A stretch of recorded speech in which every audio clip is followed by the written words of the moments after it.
आइए, नमस्कार। दुआ करता हूँ कि आप सभी ठीक ठाक होंगे। पूर्व वीडियो की भांति आज पुनः अनुवाद बनाने का ही प्रक्रिया सिलसिला। हम पिछले वाले वीडियो में लट लकार यानी कि वर्तमान काल के सूत्र का प्रयोग कैसे करें उसके बारे में चर्चा किया था। काल पुरुष पहचानने का जिक्र किया था। फिर इसके बाद लोट लकार की पहचान करवाया कि कैसे लोट लकार का अगर वाक्य हो कि मैं पढ़ूँ, मैं घर जाऊँ, तो कैसे हम उसका प्रयोग करेंगे, उसका जिक्र किया था।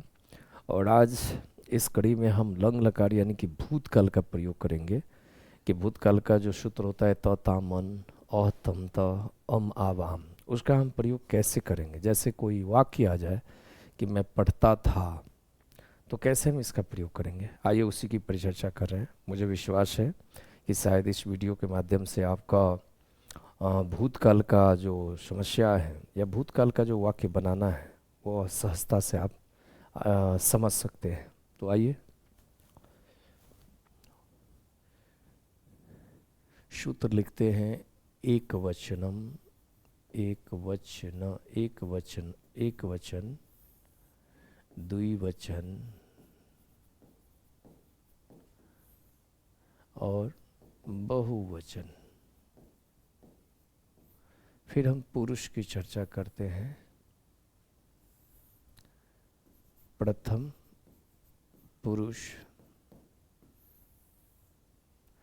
फिर मध्यम पुरुष, फिर उत्तम पुरुष। भूतकाल के प्रथम पुरुष के एक वचन में सूत्र है त ताम अन। ध्यान रहे कि हलंत लगा हुआ है। त ताम अन अह तम त अम। हलंत है अम में। अम आब, आव है आव,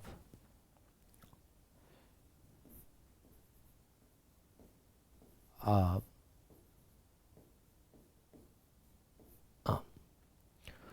इस सूत्र को भी कहीं ना कहीं कंठाग्र करना है, याद करना है कि त ताम अन अह तम त अम आव आम।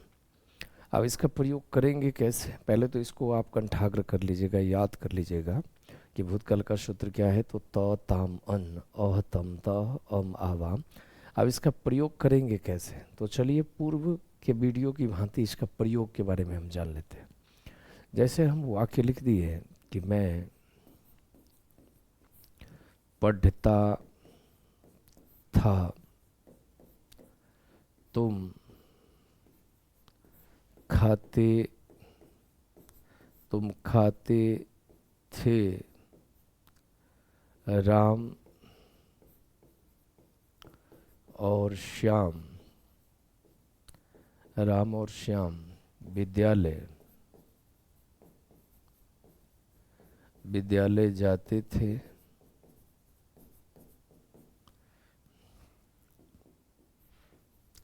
शिक्षक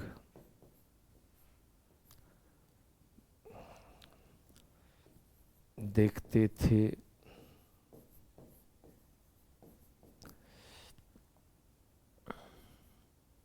सीता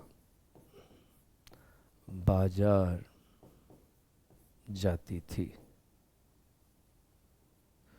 जाती थी। हम ये पांचों वाक्य जो दिए हैं वो सब भूतकाल से, भूतकाल से ही दिया गया है। ये पांचों वाक्य भूतकाल से ही दिया गया है। और भूतकाल से दिया गया है तो जाहिर सी बात है कि इसका अनुवाद हम कैसे बनाएंगे। तो आप सभी को मालूम होना चाहिए कि सबसे पहले हम पूर्व के वीडियो में बता चुके हैं कि सबसे पहले हम करेंगे क्या, ये नंबरिंग कर लेते हैं। 1 2 3 4 5। नंबर 1 वाला के बारे में हम कर लें तो सबसे पहले हम काल पहचानेंगे। जब भी आप अनुवाद बनाएं तो सबसे पहले आप काल पहचानिए। तो काल तो जाहिर सी बात है थाथे थी लगा हुआ है, तो लंग लकार या भूतकाल आप हिंदी में लिखे हैं, संस्कृत में भूतकाल। दूसरा पॉइंट कि यहाँ जो खड़ा है मैं, ये जो मैं खड़ा है वह कौन से पुरुष के अंतर्गत आएगा, ये आपको जानना है। तो दूसरा हो गया पुरुष। तो इस पुरुष के बारे में जानेंगे तो हम पूर्व के वीडियो में पढ़ा चुके हैं कि मैं कहने वाले को उत्तम पुरुष कहते हैं, यानी उत्तम पुरुष के यह एक वचन में आता है, उत्तम पुरुष के एक वचन में आता है।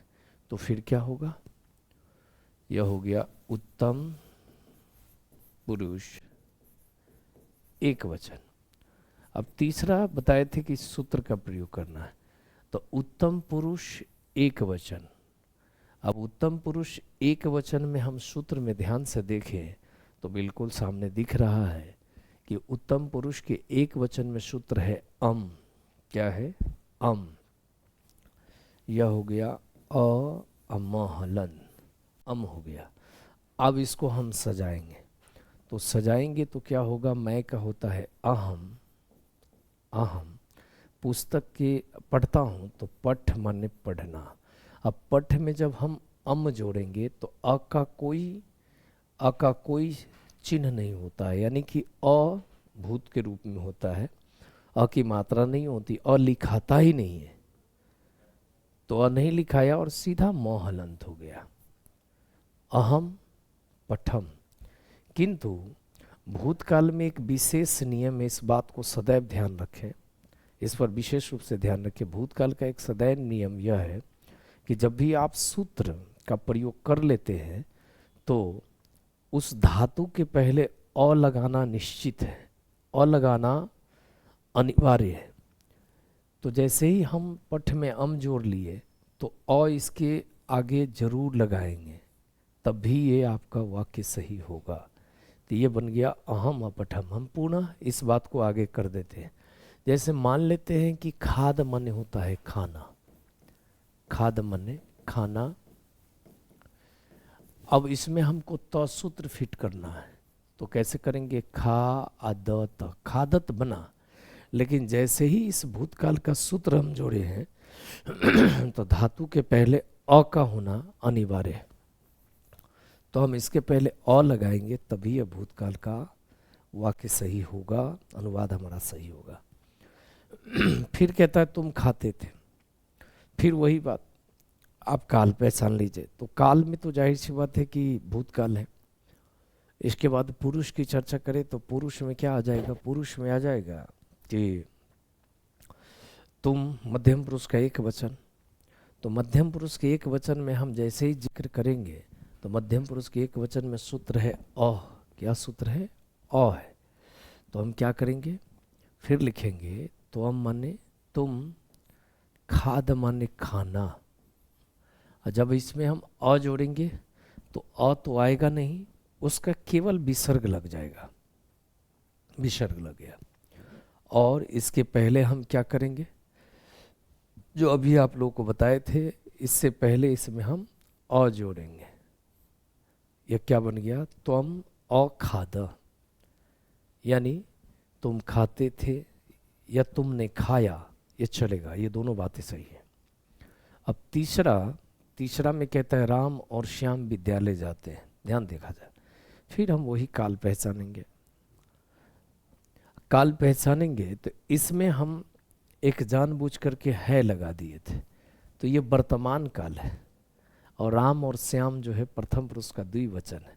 तो पूर्व के वीडियो की भांति अगर सूत्र आपको याद हो तो जाहिर सी बात उसका सूत्र तय हो जाएगा।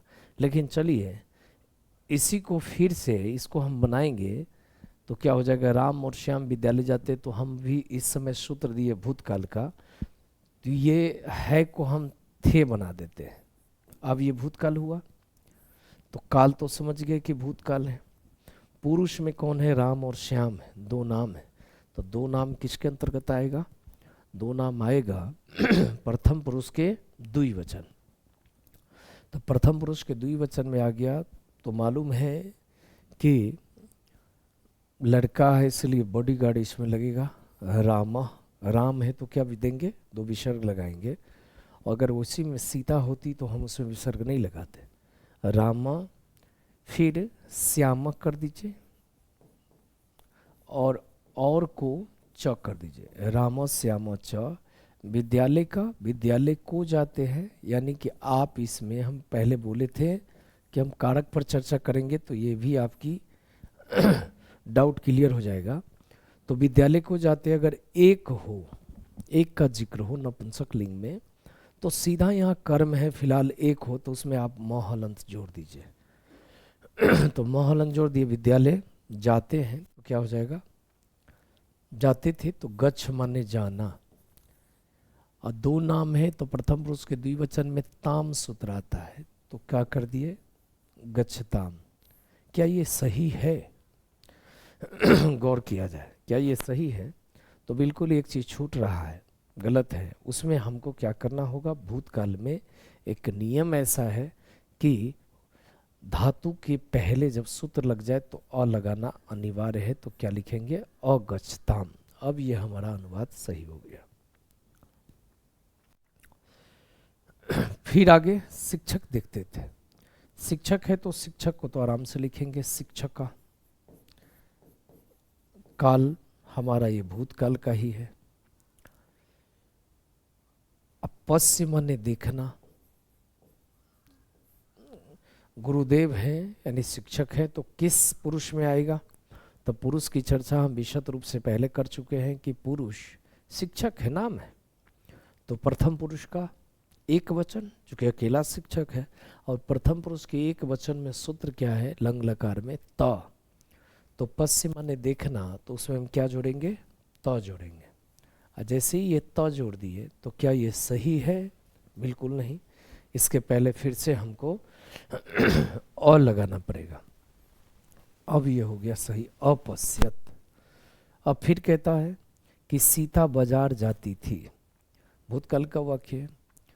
सीता स्त्रीलिंग पात्र है और कहाँ जाती थी, बाजार जाती थी।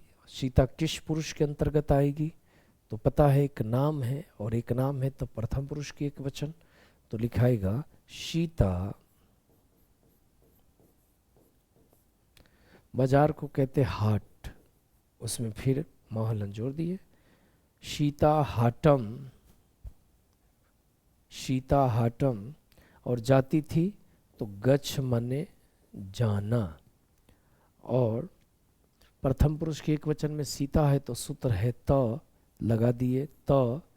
अब इसके पहले हमको अ जोड़ना होगा, तो ये बन गया अगच्छत।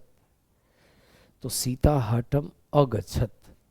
हालांकि हाटम के पहले अगर अ है तो हम बाद में हम जब आपको क्या कहते हैं कि व्यंजन संधि पढ़ाएंगे उस समय आपकी डाउट क्लियर हो जाएगा। नहीं तो यहाँ ऐसे लिखाना अनिवार्य है। हाटम मोहलन के बाद अगर स्वर हो तो अनुस्वार में नहीं बदलेगा, लेकिन हम बाद में इसका जिक्र करेंगे जब संधि पढ़ाएंगे। तो कहने का मतलब हो गया कि सीता बाजार जाती थी, सीता हाटम गच्छन। मुझे विश्वास है कि भूतकाल का वाक्य आराम से बनेगा। भूतकाल के लिए इसी तरह से प्रयोग करना है। लट लकार में वर्तमान काल में तीता अंति का प्रयोग हम लोग किए, लोट लकार में तूता मंतु का प्रयोग किए, और भूतकाल में तताम अन्न का प्रयोग किए। अब मान लेते हैं कि एक वाक्य है और उसको हम दो देते हैं, उसको चेंज तीन में करते हैं, तीनों में करते हैं। जैसे हम यहाँ दे दें कि रोहित हंसता है, रोहित हंसता है। चलिए इसको हम तीनों में चेंज करें तो कैसे होगा, लट लोट लंग तीनों में चेंज करें तो फिर ये हो जाएगा रोहित हंसो, रोहित हंसो। अब भूतकाल में चेंज करेंगे तो क्या हो जाएगा, रोहित हंसता था। तीनों हो गया। गौर फरमाए तो देखिए, गौर से देखा जाए तो इसमें कुछ नहीं है। एक में है हो हुए वर्तमान काल बूझ लेंगे, एक में आदेश हो रहा है और एक में था तिथि लगा है। तीनों का कर्ता रोहित है। अब रोहित किस पुरुष में आएगा, जो आप सबको मालूम है कि रोहित प्रथम पुरुष के एक वचन में आएगा। तो देखिए संस्कृत कितना आसान है। रोहित के बदले की जगह आप रोहित कर दीजिए, रोहिता। यहाँ भी हर्ष कर दीजिए, यहाँ भी आप रोहिता हर्ष कर दीजिए, और यहाँ भी आप रोहिता हर्ष कर दीजिए। तीनों जगह आप रोहित हंस हंस हंस कर दिए। केवल आप सूत्र का प्रयोग करना है। तो प्रथम पुरुष के एक वचन वर्तमान काल में, जो शायद आपको याद भी होगा, सूत्र हो जाएगा ती, तो उसमें लगा दिए ती। लोट लकार में क्या हो जाएगा? तू। प्रथम पुरुष के एक वचन में हमने यहाँ कर दिया तू। इसमें क्या हो जाएगा? रोहित। इसमें सूत्र है भूतकाल में त, तो हमने यहाँ लगाया त। लेकिन भूतकाल के पहले जब हम आप सूत्र जोड़ते हैं तो धातु के पहले यानी क्रिया के पहले अ का होना अनिवार्य है। इसलिए हम यहाँ लिखेंगे रोहिता हसत।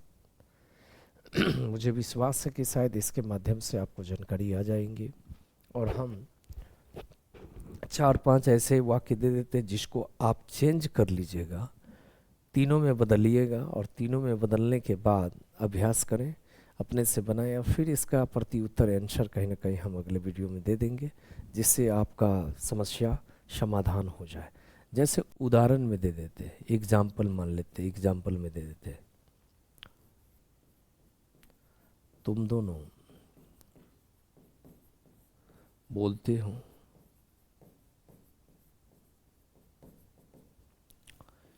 उषा गीत गाती है,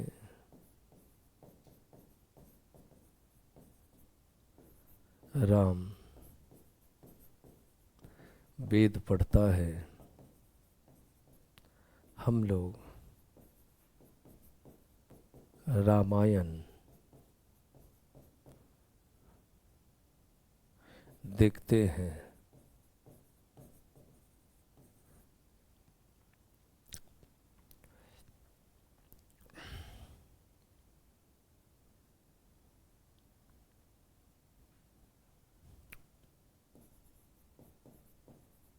घोड़ा, घोड़ा दौड़ता है, दौड़ता है, घोड़ा दौड़ता है। अब इसको तीनों लकारों में, तीनों लकारों में, लकारों में बदलें एवं संस्कृत में अनुवाद बनाए।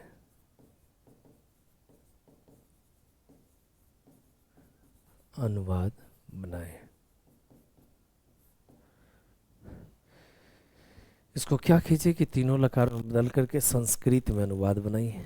फिर इसका जो आंसर होगा उसको हम कहीं ना कहीं अगले वीडियो में बना दें, जिससे आपका इंटरेस्ट बढ़ेगा और आपको ये जानकारी हो जाएगी कि हम भी बना सकते हैं।